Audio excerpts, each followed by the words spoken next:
बेकायदेशीरपणे बसवलेली खोके काढण्याची कारवाई आज दिनांक 13/2/2024 माननीय आयुक्त तथा प्रशासक श्री सुनील पवार यांच्या मार्गदर्शनाखाली उपायुक्त वैभव साबळे आणि अतिक्रमण विभाग यांनी सुरू केली आहे।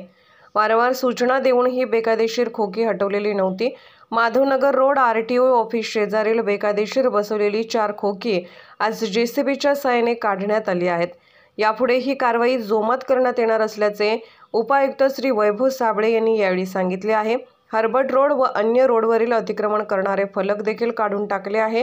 दुकानदार यांना अतिक्रमण करू नये म्हणून सूचना देण्यात आल्या आहेत। तिन्ही शहरातील बेकायदेशीर व खोकी काढण्याची ही मोहीम 2/2/2024 पासून सुरुवात केली आहे।